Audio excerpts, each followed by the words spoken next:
Hello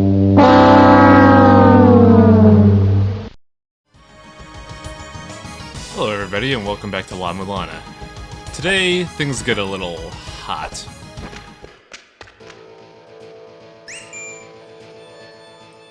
Come on, pull up Zilpud's mail. There we go. Yeah, if you've played video games ever in your life, this is pretty much run-of-the-mill. It's just lava. Lava's hot, lava hurts, fire's hot, fire hurts. That's the Inferno Cavern. Now, immediately we have this clue set upon us, and this clue really makes me angry.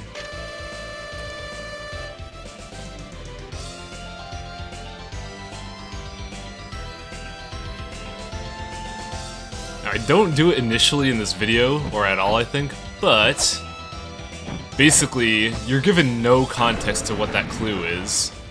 And a lot of people initially just kind of try to swing their weapon wildly in order to solve the puzzle of the statue. But suffice to say, this puzzle is extremely late game, so don't worry about it. Also, remember when we had that fake diamond? Yeah.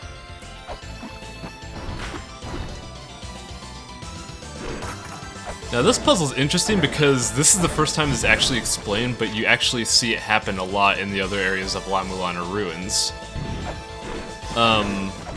Statues, initially, they just seem like they're innocuous, but if you hit them a lot, they shoot fire at you. Well, not fire, just various projectiles. This is the first place where they explain that mechanic to you. And I think around here, it's just being near a statue gets it pissed off, so be careful. For this puzzle, though, we want to piss off the statues because they give us a chest. It's just the map, though, so who cares? Now, if you're wondering why I don't go up there, that just leads back to Twin Labyrinths, and it's pretty sealed off at this point in time, so we don't really care about that. This area is pretty notorious for having tough platforming. You'll see what I mean in the next video, but I really don't like the platforming in this area, mainly because the combination of tight areas and those flying bombs. This is the platforming puzzle I'm referring to. Naturally, we don't do it this video, because we don't have the... Well, we have the tools to do so, I just don't want to do it. It's not fun at all. Also, a thing on the wall that we haven't done yet. It doesn't relate to any of our things, though, so who cares? Oh god, I forgot. This dude just kinda sits around and doesn't fuck off. He's like a Castlevania skeleton. Ugh. Now this place is weird because they give you a lot of blocks, but they don't give you any, like, puzzle for them. That tablet also leads to another mid-game puzzle, but it's nothing much to worry about. Guard. Now this is interesting because they light up the Serdab of Light, but they don't light up Pit of Flames for whatever reason. Now if we go back down, we check our map, we're basically in the Pit of Fire. But if we go to the next room, we're not in the Serdab of Light, we're in the interior chamber. And since this entire column is just the Pit of Fire, there must be a hidden room somewhere. I don't know why I'm playing this up, I'm just gonna fucking spoil the puzzle anyways. But yeah, that dude's basically telling us how to get to this adventure in time. Now this puzzle's particularly hard, mainly because it's so easy to forget which switch does what. There's also a really dirty trick to it, so I just kinda skip past the 8 attempts I make on this thing and do the successful story. The hardest part of this thing is both figuring out how to get the top left platform triggered and figuring out which bottom trigger to do. Naturally people think, oh, I'll just do the second to last trigger and we'll be great. But then you block off any way of pushing blocks downward. Some people also make the mistake of just doing the closest trigger, but that trigger on the far right does nothing. And you need to activate certain triggers to get blocks out of the wall like you just saw now. This part of the puzzle I like though, because it's really clever and you wouldn't think to do that even though you did the same thing in the Gate of Guidance. But the idea is, by pushing this trigger right here, you get another block. Now you don't push that block initially, you stack that one in order to get a little pushing area. Because when you push this, if you don't have that stack, you cannot push that block at all, and thus you fail the puzzle. So it's really clever, but insanely tricky. Now this part's always tough because I can never remember which one activates the top right block. I believe this one I was actually just guessing, and lo and behold. Now, all doing this for some very important reason you'll see later, but once we finish this up, we got a new weapon. The flare gun.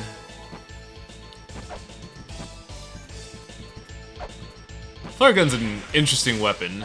It fires straight upward and it does paltry damage, about the same amount as the shuriken, but it has several puzzle uses throughout the level, and it's really great for killing certain bosses. Like, some bosses just fall haphazardly to the flare gun. Now this is by and far the hardest part of the Inferno Cavern initially. Mainly because if you're here playing for the first time, you don't have double jump, and you don't know about the trapdoor beyond that pot, which I just kind of skipped, because it's really easy to die there and I haven't gotten the checkpoint yet. Also, that tablet's just referring to the boss. Anyways, not only does this place have lava, and if you don't have double jump it's the worst, if you do have double jump, those boulders are dicks. Now this guy is basically saying there's a secret right around here, and it's so obvious where you would hide it. But we're gonna get the save point first, because I hate this place without the save point. Even with the save point, this place is just a fucking chore to go through. It's so terrible. Now I keep mentioning the double jump, and we're not gonna get it for a while. But man, ugh, I really want the double jump. This is so awful. Like, I think before that I got hung up on some platform several times, but man, it's so hard to get that save point without the double jump.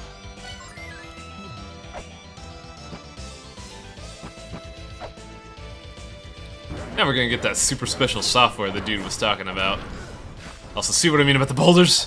Fucking hell.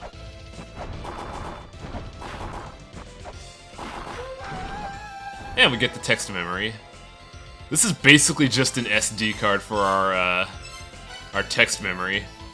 I think I use it far more often in later episodes because there are certain clues that I like to refer back to without post-processing, but it's good software to have initially. Ah, more Eden puzzles. They really do set up the field for Eden pretty well. Eden is probably one of my favorite dungeons ever. Also, there's a thing in lava, but lava really hurts. Just by doing that tablet alone, I lost 9 HP in like less than a second. But this puzzle's really nice, because once you solve it, lava becomes a non-issue. With the ice cape. Also, you can now see LeMaze's actual model being changed because the ice cape is very, very prominent. But yeah. With this cape, even a dip in lava will only deal minimal damage. Now, a while ago, I was only taking, like, what? I was taking a boatload of damage. But if I ever fall in the lava again, you'll see that the damage over time is really reduced. Like, right now, I only take the 1 damage from falling in. And that's about the same time I spent submerged in lava when I was doing the puzzle. Oh yeah, this is the clue that says there's a way to stop lava damage, but I did it off sync. Whoops. Now keep in mind, the ice cape protects you from lava, not from fire. So if there are any bosses with fire, or you crash into one of those fire jets, life is suffering. Also new store. In this store, we got some software. The Space Capster 2. It's a game where you get treasures, I think. Now, I gotta explain software combinations eventually, but I never get my favorite software in time, so you'll just have to sit on your thumb for now. Or read the instruction manual, they explain it there. I don't remember what Capstar does, though, which is unfortunate. Now we're technically done with the Inferno Cavern because half the level's locked. We'll see that in a minute. I'm just kind of backtracking to get to a certain point. No, get out of there. What are you doing? We already covered this.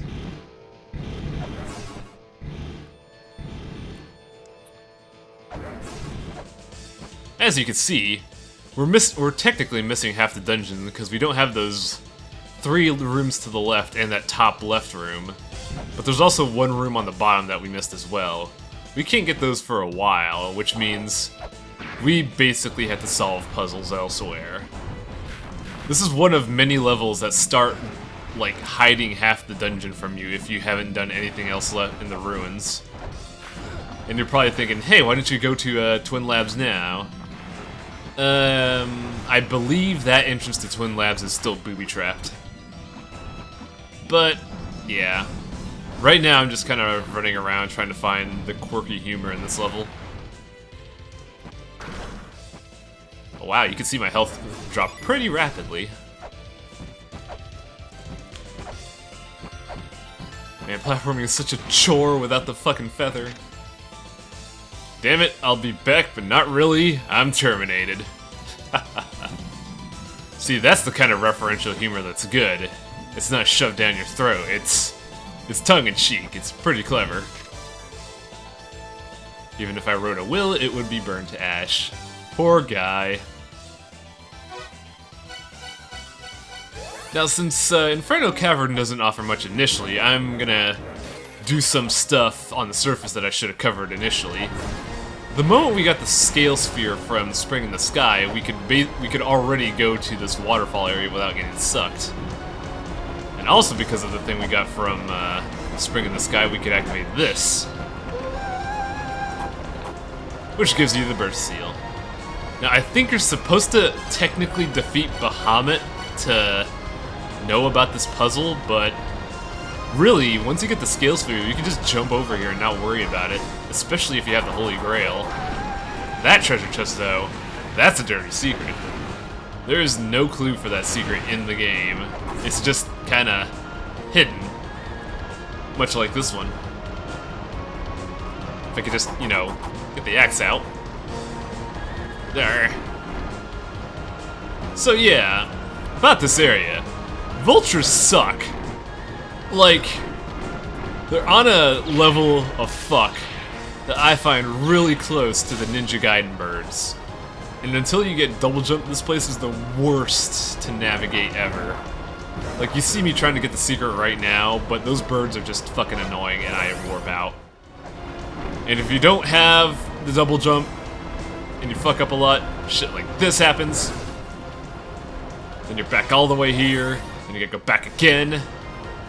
It's the worst thing ever. I think I make like 8 laps in total just to get everything in this particular crevice. But in this corner, we get life. Warping out of here, and going back to the waterfall.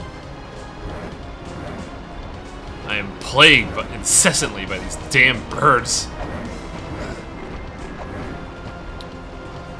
They don't really have timing for their fucking attacks, so you don't know when to dodge. But this is another secret.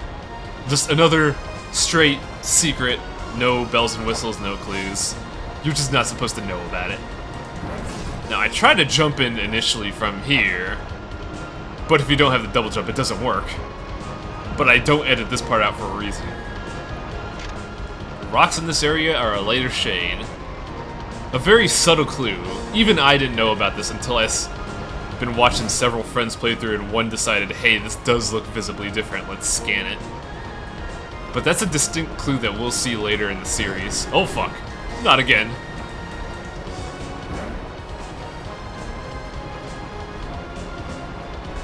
Come on, bird. Oh yeah, here I try to apply Mega Man logic and get damaged in order to go to the ladder, but I just fucking jump over. Oh, look at this! The Mikuri Master!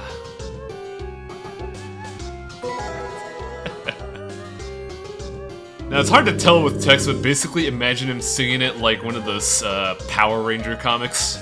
Or, not comics, videos. But yeah, Mikuri Master is pretty great. This simple action game has you flipping skirts! I'm pretty sure I'm gonna demo all of the software in this game, because these are actual video games that Nagoro has made. But yeah, that ends this video. And after we read some letters from Zelpud, I'm getting the fuck out of here. I'm sick of platforming. This sucks. Later.